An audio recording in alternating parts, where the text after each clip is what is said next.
بسم الله الرحمن الرحيم سبح اسم ربك الأعلى الذي خلق فسوى والذي قدر فهدى والذي أخرج المرعى فجعله غثاء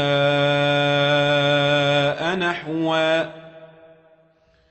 سنقرئك فلا تنسى. بسم الله الرحمن الرحيم الحمد لله رب العالمين والصلاة والسلام على سيدنا ونبينا محمد وعلى آله الطيبين الطاهرين واللعنة الدائمة الأبدية على أعدائهم أجمعين إلى قيام يوم الدين. Many of our youngsters, they ask this question, that why do we have 2 Eids and 3 Eids, and what's the big deal? Aren't we all Muslims? Aren't we all worshipping one God? Don't we have one holy Kaaba? Don't we have holy Prophet Muhammad sallallahu alaihi wasallam was the final prophet? We all consider Prophet Muhammad the best of the creation, and all these kind of things which are common things among the Muslims and the Shias and the Sunnis amongst themselves. So that's why do we have 2 Eids? That's one. And then when we have difference of Eid, then some people say, oh, what will our Sunni brothers say about the Shias? They are divided and they have 3 Eids or 2 Eids in one city. And so these are misconceptions, because our Sunni brothers, they also have 2-3 Eids. So some people, they follow Saudi Arabia. Some people, they follow the regional sighting. Some people, they follow the astronomical birth of the moon. So in United States, the Sunni brothers also are divided into 2-3 Eids. I mean, they have 2-3 Eids. So it's not a big deal. It's all about why. It's not somebody's right, somebody's wrong. It is, we need to understand, why does this happen? And it's not a rocket science. It's a very easy, simple thing. But the problem is the massive amount of ignorance which overtake our minds, that makes us like so curious about, oh no, why? So it's not that complicated. It's easy to understand. So even the Shias, they just go with the astronomical birth of the moon, as long as it can be sighted by the people of the earth. Some scholars, they say no. You have to have your regional sightings, like Sayyid Ali Sistani, Damadullah.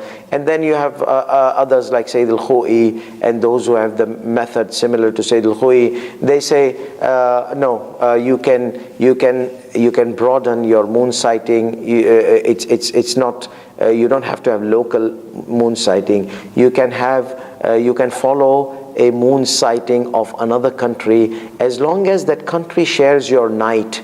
Regardless of that country being in the east or country being in the west, that doesn't matter. That doesn't play a major role. In this small footage, I'm not going to go into details. I'm just going to clear the situation, and we are going to take the example of this year. So number one, why differences? Differences happens because we all Muslims, Shia, Sunni, we are obliged to follow the text. The text, the Nas, Quranic verses, or authentic hadith narrations. Sunnis, they have different channels of their authentication of their hadith. We have our different channels. It doesn't matter, so I'm going to focus more on the Shia. So let's say we have Quran and we have hadith. If the Quranic verses are very clear about an issue, like break your fast at night. So it's a very clear verse. So we can't go around and say, okay, night is this and night is that. And no, just when sun sets, you break fast. It's a clear verse in the Holy Quran. So we can't go. This is according to the majority of the scholars. When the verse is clear, there's no room for ijtihad. There's no room for further deduction and interpretation, going beyond and beyond and beyond. No, it is fiqh. It is a legislative issue. Legislative issue, you take the verse literally, unless if there's a clue which diverts the literal meaning to the metaphorical meaning. Otherwise, we have to abide with the literal text. If the clue, like hadith, is clue, if authentic hadith comes and diverts, says no, God did not mean the literal meaning, it was a metaphorical meaning. So now, if the issues are clear, then all the maraja, they agree. Very odd, you will find some maraja, they disagree, they go try to go beyond the verses and the other meanings. But as long as the verses are clear, like I gave the example of sunset, breaking the fast. So the ثُمَّ أَتِمُّ الصِّيَامَ إِلَى اللَّيْلِ, night. So when the sun is in the horizon, we can't consider, nobody, not intellectually, not scientifically, not orphan, not into the common country's consideration, no one considers the sun in the sky as a night. So therefore, the night is when the sun sets, the night befalls. So that's the definition of the night religiously from every aspect. So that's why it's clear verse. But there are some odd opinions you can hear nowadays that no, the night is common night and not uncommon night. Anyhow, I'm not going. That's not my. I'm just trying to give an example of whenever we have clear verses, the maraja, they agree. But when we have a verse which is not clear, the hadith which are not clear, and there's a room for interpretation, and the interpretation could go left, right, different spectrums of interpretation, then we have differences of opinion. So why can't we have one opinion? If we say one opinion, that means we are blocking the intellectual gift which Quran and Islam has given us. Islam has taught us to think, use your mind, use your intellect, don't follow blind, don't just follow things without thinking. So we have to use a lot of intellect. So here comes the situation. So if we have to use the intellect, that means my intellect will take one angle of the interpretation. Your intellect will take another angle of the interpretation, especially when Arabic words, they have different levels of meaning. So when we don't have a clear direction from the Quran or clear hadith or clear verse, so we have to look into the other meanings. So I will take one meaning. If I'm a mujtahid, for example, I'll take one meaning. You are a mujtahid, for example, a person who's qualified to deduce the laws from its resources, from the text. So you might take another. So I have to respect your opinion. You have to respect my opinion. So here comes the respect, mutual respect. One doctor says, I'm going to do surgery. One doctor says, no, I'm going to give him some medication. They both are doctors. They both are qualified. So they both respect each other's. You check who's more qualified, you follow that doctor, regardless of painful surgery or just easy medication. You will not go with, oh, it's easy or it's painful. You will go with whatever is intellectually correct. So if that doctor who's telling you we are going to do surgery, it's painful, it's hectic, but if he's qualified more, they both are qualified, but one is more qualified.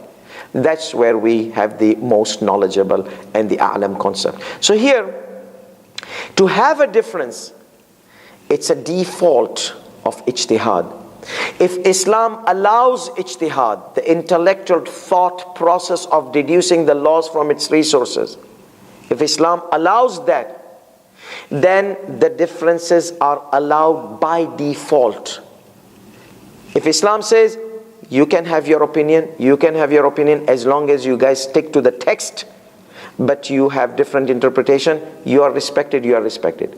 That means your opinion is respected, your opinion is respected. So the differences will emerge. So differences is not a bad thing. It's the beauty of ijtihad, that the differences allows us to think more and more. Who's more accurate? Who's less accurate? Allowing our minds to think more and more. So here, this is a little bit introduction of having differences. So having differences is not a nightmare or a catastrophe or a serious problem. No, we have to take these differences with open heart. Why? Because Islam allows these differences to emerge. How? Because Islam has allowed the faculty of ijtihad, the method of ijtihad, the method of intellectual thought process of understanding the text, and there you might have different opinion. Islam allowed ijtihad. So Islam allowed. Why you don't have problem with ijtihad? But when ulamas, scholars, they have differences in their opinion. Oh no, why this? Aren't we all Muslims? Yes. But isn't Islam who's giving you this direction to have differences due to the process of ijtihad? So now we come back to the moon sighting.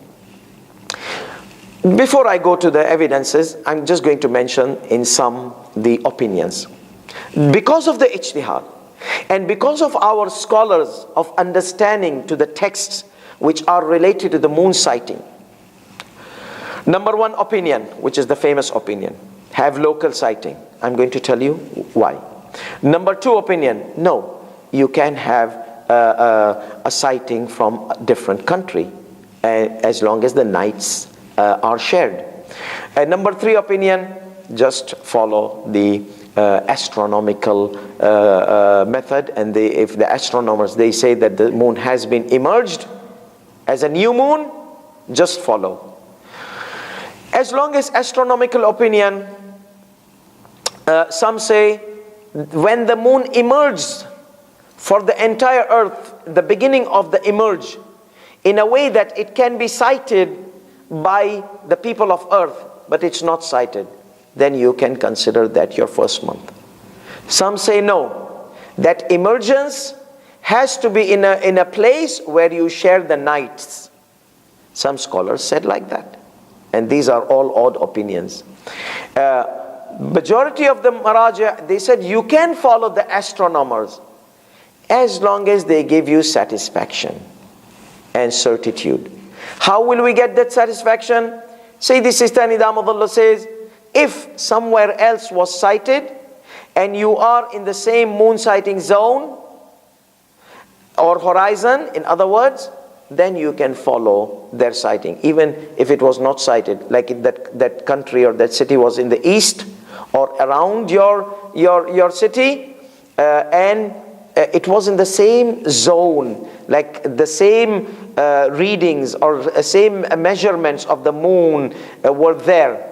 The measurements or the criteria of sighting of the moon, which was in that country where it was sighted, is also in your country. But due to the cloud, due to the bad weather, due to the mountains, due to the whatever obstacles, you were not able to sight. You can follow their sighting, even if they are east and they're a little bit far, but as long as they are in the same zone of moon sighting. So this is the local moon sighting, or you can take the moon sighting of the eastern country. This is the famous opinion. Then Sayyid al-Khoei, Quddisa Sirro, and the other scholars like Sheikh Wahid al-Khurasani, who's living now, and Sheikh Jawad Tabrizi, Sheikh al-Fayyad, they said no, we are on the same method of Sayyid al-Khoei's method. That means if in one city it's sighted and they share the night, so let's say in one city the sun is going to rise, and in one city the sun is going to set. So as long as they share the night, even if they have large distance, they can follow each other. Now, there's a new theory. Sayyid Muhammad Sa'id al-Hakim al-Tabatabai in Najaf al-Ashraf, he says, I'm not looking in the sky, I'm looking on the ground. So as long as there's no vast ocean separating the lands, even if the lands are spread out, they can follow each other. So Asia is very spread it over. So wherever in Asia on the land, so he says you don't have to see the sharing of the horizon or sharing of the night. No, you don't have to check that. You have to check, are you on the same land or not? So that's why he divides into two Americas. They can share their sightings wherever it's sighted. And then Asia and Africa, they can share their own, in Europe as well. Europe, Asia, Africa, they're all one land, one big land. There's no massive ocean separating them. So if it's sighted in Asia, it's good for Europe and Africa. If it's sighted in Africa, it's good for Europe and Asia, and so on. And then you have Australia, it's totally isolated. So he divides the earth into three areas: Australia, New World, which is Australia, and then Americas, and then the Asia, Europe and Africa together. So these are the three theories. Theory number, the mashhur theory, the major theory, it initially says, when is the moon sighted? The moon is sighted when the sun is setting and the moon becomes obvious. So the time close to the sunset. So that means these cities, if they want to follow each other, they must have a relatively close time to the sunset. Like not more than 1 hour or half an hour, something like that. I'm giving an example. So like the sun sets here, after 5 minutes there, after 5 minutes there. So it's relatively very close sunset. So they have same horizon. This was the ancient definition. So they're looking at the sky, they're looking at the time of the sunset. So that's local sighting, that you can't go spread yourself in a place where they have already night or they have already day. So you can't spread that much. Then you have this night, the dome of the night. So they say, when is the sun? I'm just giving you a very basic summary. The Bahth al-Kharij is very detailed. I'm just giving you a basic understanding to know. They're looking at the night. So when is the moon sighted? Sunset. That means after sunset comes the night. So at the time of the night, the moon sets. So here we have the dome of the night, that all the cities, regardless of east and west, it doesn't matter. It's all night. So after having this, I'm going to mention the evidences in our next session. Just want to let you know the idea of this coming Eid this year in 2018. So if you are watching this in 2019, then this does not apply. So Sayyid Sistani, Damadullah, has an advanced theory. So he's following the mashhur popular theory ancient, but he has added a lot of concepts which are according to the scientific methodology, according to the astronomical findings. So he goes with the horizon. To him, horizon is not just the sunset in the same regions. No. To him, the horizon is the ability of the moon to be sighted in a country in the east is the same ability of the moon to be sighted in the country in the west. How's that? I'm going to show you these moon sighting curves. Hopefully they will clear the picture and we are done for today. There is no probability of the moon sighting at all on Wednesday. So Thursday cannot be Eid. Thursday, 14 June, because this is Wednesday night. Then let's look at the other possibility. Let's go to the next day, which is 14th June 2018. This is moonsighting.com. They make this based on the scientific calculations which are very almost accurate. So let's see this. The green zone is the moon is going to be sighted like everybody can sight that moon. Even if the weather is a little bit more not good, they can sight the green. The blue zone, the light blue zone, it's the zone where the moon is sighted only if the weather conditions are perfect. So the moon is there. In a way, it can be sighted by the people of Earth. That's what astronomers say. But can it be sighted? If the weather conditions are good, they will sight. And it happens, there were times it was sighted, there were times it was not sighted. And then this gray zone is people can sight only by telescope and strong optic devices, equipments. And then red, it can be sighted by telescope, but with very difficulty. So red, telescope with difficulty, gray, telescope easily, blue, naked eye with difficulty, green, naked eye easily. So now we can see Africa, part of it are going to sight easily, and then Africa, and we are here in Sweden, and even in United States they are going to sight. So we share the night with the United States and Europe, in Sweden or Europe. So we share the night. So for Sayyid al-Khoei followers, it is considered Eid. When? On Friday, because this is Thursday night.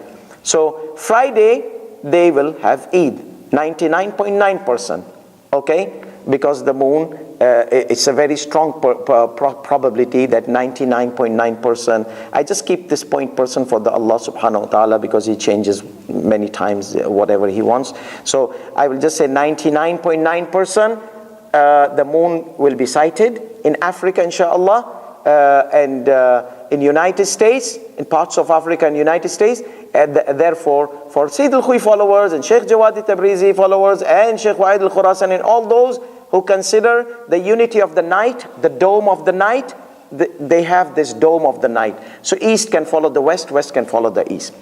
However, for Sayyid Sistani followers, if this green, let's say in this Africa, they have sighted, and let's say mid of Africa it was sighted, but then here at the West Africa it was not sighted. He says if it's sighted here, then it should be sighted here. So even if it's not sighted here, people can follow the sighting here on the West Africa. So mid Africa, if it was sighted, West Africa they can follow. Or anywhere, if mid Africa was sighted, it's all in the same zone. People here, they can follow here. People here, they can follow here. So as long as, and let's say if one of the blue zones was sighted, so people here can follow here. People here can follow here. As long as they are in the same zone of moon sighting calculation and probabilities. So this is about, but in Sweden and in Europe, we don't have, those who go save a telescope like Sayyid al-Khamenei, they might be able to do Eid in UK and Denmark, but in Sweden, even by telescope, there is no probability of sighting. So for Sayyid al-Khamenei follower who allows telescope, for Sayyid Sistani followers, no. So it will go to Saturday. This is Friday night. So Saturday, the whole world but you don't need to sight the moon on Friday night. Why? Because the hadith narration says that fast when you sight, break your fast when you sight. صوموا لرؤيته وأفطروا لرؤيته فإن غم فإكمال عدة. So if the moon is not sighted, then automatically you will make 30 days. Automatically you will make 30 days. Then you don't need to sight the moon.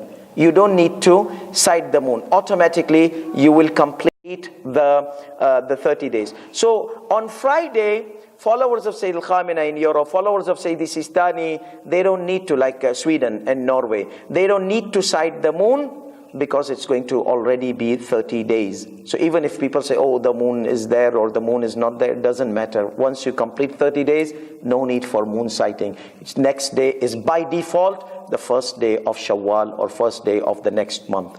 Hopefully this is clear. In next session, I'll just present some of the narrations which, so for you to understand this ijtihad issue, why ulamas they have difference, because the hadith is not clear. Hopefully this was understood. If not, you can always contact me. وآخر دعوانا الحمد لله رب العالمين وصلى الله على محمد وآله الطاهرين. اللهم صل على محمد وآل محمد. اللهم